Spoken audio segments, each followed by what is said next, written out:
अस्सलामु अलैकुम रहमतुल्लाहि व बरकातुहू। दोस्तों, मैं इरफान खान आप तमाम का इस्तकबाल करता हूं मेरे इस यूट्यूब चैनल में। असल में आज के इस वीडियो का मकसद ये है कि अभी कुछ देर पहले या आज 4-5 बजे से एक जो है PDF वायरल हो रही है। एक्चुअल में वो पवित्र पोर्टल में क्या बदलाव हुआ है या उसके सिस्टम में क्या बदलाव हुआ है उससे मुताल्लिक है, ऐसा मैंने जब पढ़कर देखा। 10 नवंबर 2022 की वो PDF है और एक वो GR है, ऐसा पता चल रहा है उससे कि अगली जो रिक्रूटमेंट प्रोसेस होंगी पवित्र पोर्टल की उसमें चेंजेस क्या करे है, तो उससे मुताल्लिक ही आज का वीडियो है। लेकिन मैं साफ साफ बता रहा हूँ कि फ़िलहाल में मुझे थोड़ा बहुत जो है उसकी क्लैरिफिकेशन नहीं हुआ है, उसकी पुष्टि मेरे दिल में नहीं हुई है। और मुझे अभी भी जो है मैं बोल रहा हूँ कि कोई भी जो है वायरल चीज़ की तहकीक ज़रूरी है, लेकिन फिर भी अगर वो जो भी होगा, लेकिन उसका मतलब क्या है मैं थोड़ा बहुत इन शॉर्ट में आपको समझाने की कोशिश कर रहा हूँ। मे भी पॉसिबिलिटी है कि वो गलत हो सही हो, लेकिन वो अगर वो GR है तो उसका मतलब साफ अल्फाजों में या आसान अल्फाजों में क्या होगा मैं अपने उर्दू मीडियम के बच्चों को बताने की या तलबा को बताने की कोशिश करूँगा। आप ये वीडियो ज़रूर देखें। और आज भी एक वन लाइनर इंशाल्लाह मैं अच्छे से अच्छे वन लाइनर जो है सॉर्ट आउट करके आपके लिए अपलोड करने की कोशिश कर रहा हूँ। आज का वन लाइनर भी आप देखिए, इंशाल्लाह रात में अपलोड करूँगा मैं, और उसको ज़्यादा से ज़्यादा अपने बच्चों में, अपने उर्दू मीडियम के स्टूडेंट्स पे, और हिंदी में मैं टाइप कर रहा हूँ तो वो किसी में भी जो है शेयर करें तो चलेंगे। लेकिन मोस्ट इंपॉर्टेंट जो है वन लाइनर रहेगा इंशाल्लाह। आज का वीडियो आप ज़रूर देखें।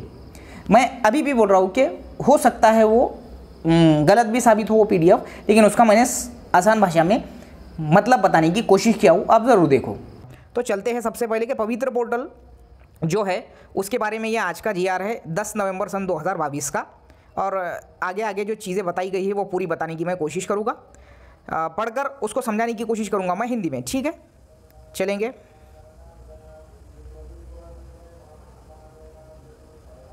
ओके, चलो तो देखते हैं हम। अब यहाँ पर बताया गया है, जैसा कि आप सामने देख रहे हैं, राज्यातील सर्व स्थानिक स्वराज्य संस्था, राज्यातील सर्व स्थानिक स्वराज्य संस्थांच्या व खाजगी व्यवस्थापनाच्या अनुदानित, अंशतः अनुदानित व विना अनुदानित तसेच अनुदानास पात्र घोषित केलेल्या प्राथमिक, उच्च प्राथमिक, माध्यमिक व उच्च माध्यमिक शाळांमधील, रात्र शाळांमधील तसेच शासकीय व अनुदानित अध्यापक विद्यालयातील DLED शिक्षकांच्या रिक्त पदावर भरती करताना सर्व उमेदवारांना निवडीची समान संधी मिळावी व शिक्षण सेवक पदासाठी उच्च गुणवत्ताधारक उमेदवाराची निवड होण्याच्या दृष्टीने शिक्षण सेवक भरती अभियोग्यता चाचणी व अभियोग्यता व बुद्धिमत्ता चाचणी यामध्ये प्राप्त गुणांच्या आधारे Pavitra portal for visible to all teacher recruitment या संगणकीय प्रणालीद्वारे करण्यासाठी संदर्भ क्रमांक 3 येथील शासन निर्णयान्वये पारदर्शक पद्धति विहित करण्यात आली है। ये हमको सबको पता है, जैसा कि मैंने आपको पढ़कर बताया। तो इसके बारे में जो खुलासा बता रहा है वो, अब वो नीचे जो खुलासा बताएगा मैं उसमें आपको बताने की कोशिश करूँगा कि किस तरीके से इस जो है जो GR आया है उसका मतलब एक्चुअल में है क्या। तो ये जो है ये पहला पेज है और उसमें ये GR हमने आज निकाले, ऐसा इससे मुतालिक जो है बातें हैं और जो भी पवित्र पोर्टल की भर्ती लेते उसके बारे में देखते हैं हम नेक्स्ट। अब यहाँ से शुरू होता है एक्चुअल में वो GR जो भी मैं आपको बताने की कोशिश कर रहा हूँ। तो यहाँ पर मैं मार्कअप के जरिए बताऊँगा आपको पूरा एक्चुअल में मुद्दा क्या है। तो यहाँ पर देखिए, अब यहाँ पर जो है पहला मुद्दा मैं पढ़ने की कोशिश करूँगा। चलेंगे, ये पहला मुद्दा मैं पढ़ने की कोशिश करूँगा यहाँ पर जो भी है। तो अब यहाँ पर देखेंगे हम कि शासन निर्णय क्रमांक जो है उन्होंने वहाँ पर बताया कि CET 2015 और जो भी है प्रश्न क्रमांक 149 जो वहाँ पूछे जाते हैं विधानसभा वगैरह में इससे मुतालिक, तो एका उमेदवारास गुण सुधारण्यासाठी जास्तीत जास्त 5 वेळा संधी। अब यहाँ पर देखो, मैं ये बताने की कोशिश करूँगा आपको, यहाँ पर ये चीज़ को, लाइन को जो है थोड़ा अच्छे से समझ लो आप कि क्या बदल हुआ है। तो जास्तीत जास्त यानी कि इससे पहले 5 टाइम जो है दे सकते थे परीक्षा, ऐसा बोला वो पिछले GR में था। 5 वेळा परीक्षेची संधी उपलब्ध राहील या तरतुदीऐवजी उमेदवारास प्रत्येक वेळी नव्याने होणाऱ्या शिक्षक अभियोग्यता व बुद्धिमत्ता चाचणीस प्रविष्ट होणे अनिवार्य राहील। उमेदवाराचे त्यापूर्वीच्या चाचणीतील गुण नवीन चाचणीचा अंतिम निकाल प्रसिद्ध झाल्यानंतर नव्याने येणाऱ्या जाहिरातीसाठी विचारात घेतले जाणार नाहीत असे समाविष्ट करण्यात येत आहे। सीधी अगर मैं बात बोलूँ कि जो 2017 की जो भर्ती थी और उसमें जो GR था कि भाई आपके जो है गुण, अगर आपने पिछली डेट दिए होंगे 2017 की, अगर आप लगे नहीं होंगे और आप में आपको उसमें जो है अच्छे मार्क होंगे या आपको लग रहा होगा कि उस मार्क के बिना पर मैं इस बार में लग जाऊंगा, तो ऐसा पिछले GR में था। लेकिन इस बार में क्लियर कट उसको जो है यहाँ पर मैंने जो बताया इसमें साफ कह दिया गया कि अब वो इस्तेमाल नहीं कर सकेंगे आप लोग। ठीक है, ये मैंने पहला पॉइंट जो है आपको समझाने की कोशिश किया। दूसरा पॉइंट हम लोग लेंगे। तो दूसरे पॉइंट में देखो शासन निर्णय क्रमांक, यहाँ देखो शासन निर्णय क्रमांक आप उसी का हवाला दे रहे हो 7/2/2019 मधील परिच्छेद क्रमांक 3.6 येथील तरतूद यान्वये वगळण्यात येत आहे, परंतु उर्वरित तरतुदी यापुढे लागू राहील। अब देखो जो 7 फरवरी 2019 के जीआर का हवाला देकर जो उन्होंने कहा कि ऊपर की जो तरतूद है वो हम कर रहे हैं, जो भी ऊपर की तरतूद रहेंगी हम वो फिलहाल में कर रहे हैं, यानी ये वाली जो मैंने बोला आपको कि आप पिछले वाले मार्क का इस्तेमाल नहीं कर सकते, तो यहाँ उन्होंने साफ साफ कर दिया कि हम ये तरतूद कर रहे हैं। ओके, अब हम देखेंगे तीसरा पॉइंट, पवित्र पोर्टल मार्फत घेण्यात येणारे शिक्षक अभियोग्यता बुद्धिमत्ता चाचणी अनुषंगाने पुढील प्रमाणे तरतुदी समाविष्ट करण्यात येत आहे। अब क्या क्या तरतूद उन्होंने करे हैं देखेंगे। पॉइंट नंबर 1, शिक्षक पदभरतीसाठी व्यवस्थापनाने प्रसिद्ध केलेल्या जाहिरातीच्या दिनांकास असलेले उमेदवाराचे वय विचारात घेण्यात येईल, तथापि सन 2022 मध्ये होणाऱ्या शिक्षक अभियोग्यता व बुद्धिमत्ता चाचणीनुसार येणाऱ्या जाहिरातीसाठी उमेदवारांचे वय कोविड-19च्या पार्श्वभूमीवर 2 वर्षासाठी शिथिलक्षम करण्यात येत आहे। देखो ये सबसे बेस्ट न्यूज़ है। मैंने बोला था कि जैसा पुलिस भर्ती वालों ने ये चांस दिया है, वैसा अल्लाह के करम से जो है आपको टेंशन लेने की जरूरत नहीं। मैंने बोला था कि 2 साल बढ़ सकते हैं, तो 2 साल जो है यहाँ का ये पॉइंट आप समझिए, इस पॉइंट को समझिए आप कि यहाँ पर क्लियर कट बताया कि कोविड-19 की पार्श्वभूमि की वजह से 2 साल जो शिक्षक भर्ती में भी बढ़ाकर जो है मिलेंगी उम्र, कोई उसमें मसला नहीं, ज़्यादा टेंशन लेने की जरूरत नहीं। इसलिए मैंने बोला था कि शासन हमारा ख्याल करती है। ये बात आपके समझ में आ गई, ये पॉइंट आपके समझ में आ गया होगा कि आपको जो है 2 साल जो है एक्स्ट्रा बढ़ाकर मिलेंगे। अगर आपकी जो है उम्र, मिसाल के तौर पे मैं मिसाल दे रहा हूँ, आप कास्ट में अपने 43 क्रॉस कर दीजिए तो 2 साल बढ़ाकर मिलेंगे। अगर आप ओपन में है 38 है तो आपको 2 साल बढ़ाकर मिलेंगे, यानी कि 40 की उम्र तक आपको चांस मिलेगा। इसलिए मैंने बोला था लास्ट टाइम में जो निर्णय आते हैं वो सिर्फ किसी एक भर्ती के लिए मखसूस नहीं होते। चलेंगे हम नेक्स्ट पॉइंट की तरफ।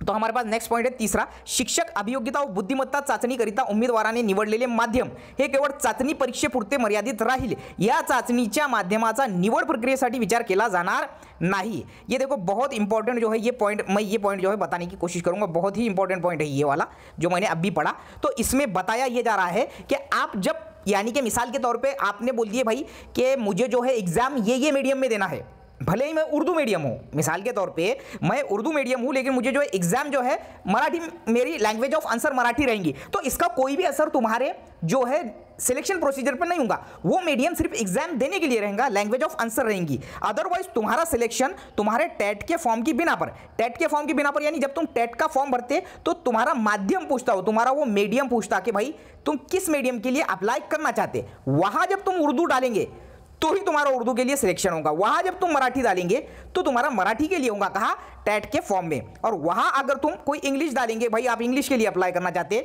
तो इंग्लिश, वहां पर आपका सिलेक्शन इंग्लिश के लिए होगा। तो ये पॉइंट को जो है समझ लो आप लोग कि मैंने क्या बोलने की कोशिश किया। अब ये एक पॉइंट और ये दूसरा पॉइंट, ये जो है बहुत काम के पॉइंट है, ठीक है। तीसरा पॉइंट हो गया।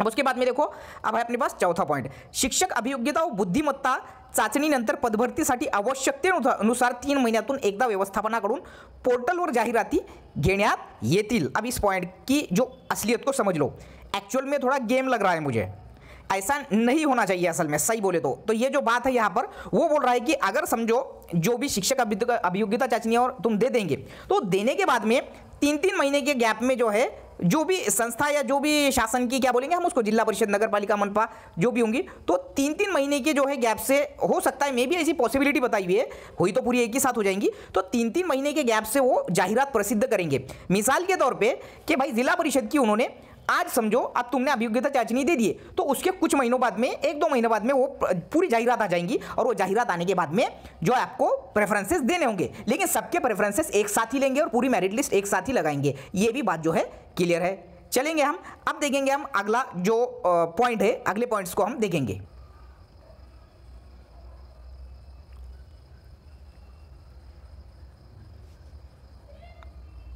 चलेंगे, अब देखेंगे त्या कालावधीमध्ये, ये चौथाही पॉइंट चल रहा है, त्या कालावधीमध्ये आलेल्या जाहिरातीसाठी उम्मीदवाराकडून एकत्रित प्राधान्यक्रम, जो मैंने आपको अभी बोला, एकत्रित प्राधान्यक्रम लेंगे वो, यानी कि भाई इसका तुम्हारा अलग उनका अलग ऐसा कुछ भी नहीं लेंगे, वो एकत्रित प्रेफरन्सेस लेंगे, सबके एक साथ लेंगे और घेऊन शिफारस पात्र उम्मीदवारांची व्यवस्थापन या यादी प्रसिद्ध करण्यात येईल।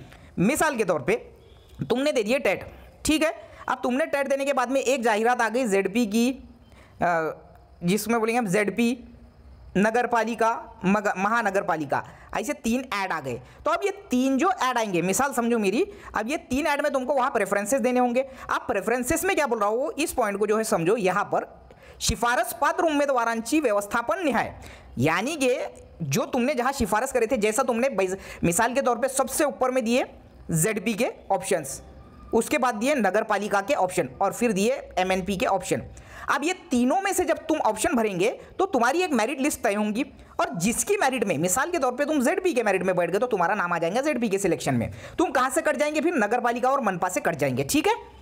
अब उसके बाद में तुम्हारा अगर नगरपालिका में सिलेक्शन लिस्ट में नाम आ गया वो क्राइटेरिया में, तो तुम जो है बाकी तो उसे कट जाएंगे, और अगर तुम्हारा महानगरपालिका में सिलेक्शन हो गया तो तुम फिर ZP और नगरपालिका में जो है वहां से हट जाएंगे और तुम्हारा MNP का जो है सिलेक्शन लिस्ट में नाम आ जाएगा। ये है वो व्यवस्थापन निहाय, यानी जो भी व्यवस्थापन होंगे वो उनके हिसाब से जो है यादी तैयार करेंगे। देखते हैं अगला पॉइंट, 5वां नंबर का पॉइंट है, विविध टप्प्यामध्ये जाहिराती येणार असल्याने उमेदवाराची एकदा निवडीसाठी शिफारस झाल्यानंतर असा उमेदवार पुन्हा नव्याने येणाऱ्या जाहिरातीनुसार त्याने अर्ज केल्यास निवडीसाठी पात्र राहील।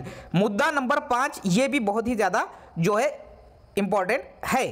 विविध टप्प्यामध्ये अब जो है जाहिरात जो आएंगी वो टप्पे टप्पे में आएंगी, ऐसा उनका कहना है, जो कि एक बड़ी जो है मुझे अजीब सी चीज़ लगी, टप्पे में नहीं आनी चाहिए सही बोले तो। अब वो एक्चुअल में है क्या, वो आगे पता चलेगा हम लोग को। फिलहाल में हम देखते हैं कि उमेदवाराची एकदा निवडीसाठी शिफारस झाल्यानंतर असा उमेदवार पुन्हा नव्याने येणाऱ्या जाहिरातीनुसार त्याने अर्ज केल्यास निवडीसाठी पात्र राहील। तो ये थोड़ा मुझे डाउटफुल लग रहा है, और जो है इसका मतलब भी जो है समझना बड़ा मुश्किल है, क्योंकि जब आप एक बार सिलेक्शन लिस्ट में जब आपका नाम आ जाएगा, चाहे नगरपालिका हो, महानगरपालिका हो, या फिर जिला परिषद हो, या फिर 100% अनुदानित में, अपने में तो जगह आती नहीं, जनरली उर्दू मीडियम में जिला परिषद, महानगरपालिका और नगरपालिका की 1 से 5वीं की और 6 से 8वीं की जगह आती है, और उसमें भी 1 से 5वीं जो जगह होती है, 1 से 5 की जो जगह होती है, ये नियर अबाउट 70 या 80% होती है, और बाकी की जो जगह होती है उसमें ज़्यादातर साइंस की और कुछ आर्ट्स की होती है 6 से 8 में, और 9वीं 10वीं में हुई तो साइंस की 1-2 आ सकती, पिछले बारी में 2-3 ही थी, ऐसा हो सकता है। तो ये चीज़ है। तो 5वें पॉइंट में मुझे थोड़ा डाउट लग रहा है कि उमेदवाराची एकदा निवडीसाठी शिफारस झाल्यानंतर, एक बार उन्हें जब शिफारस कर दिया किसके लिए, सिलेक्शन के लिए, जब उसकी सिफारिश हो गई तो वो उमेदवार पुन्हा नव्याने येणाऱ्या जाहिरातीनुसार त्याने अर्ज केल्यास निवडीसाठी पात्र रहे। अब वो जब 3 महीने की, अगर समझो एक एडवर्टाइजमेंट आ गई और उसमें तुम्हारा सिलेक्शन हो गया, फिर अचानक में दूसरी एक एडवर्टाइजमेंट टप्पे टप्पे में आई, तो वहां पर भी वो पात्र रहेगा, ऐसा उसका बता रहा है। लेकिन फिलहाल में मैं ये पॉइंट को लेकर कंफ्यूज हूँ। तो जो है मुझे पूरी उम्मीद है कि अगर ये जो भी GR है ये पूरी तरीके से अगर सही होगा तो उसका मतलब ये है, एकदम आसान भाषा में मैंने आपको बताने की कोशिश करा। अदरवाइज इसमें जो चेंजेस हुए हैं वो भी बताने की कोशिश किया। और ये वीडियो आपको कैसा लगा मुझे ज़रूर कमेंट बॉक्स में बताइए। देखते हैं हम कि ये कितने हद तक, कौन से हद तक जो है सही होता है। लेकिन सही हो या ना हो, अगर ये GR है तो इस GR का मैंने मतलब आपको अपनी ज़बान में बता दिया। वीडियो अच्छा लगे तो लाइक करो, कमेंट करो, शेयर करो, और सब्सक्राइब करना मत भूलो। उर्दू मीडियम में स्पेशली जो है वीडियो को शेयर करो। अस्सलाम वालेकुम।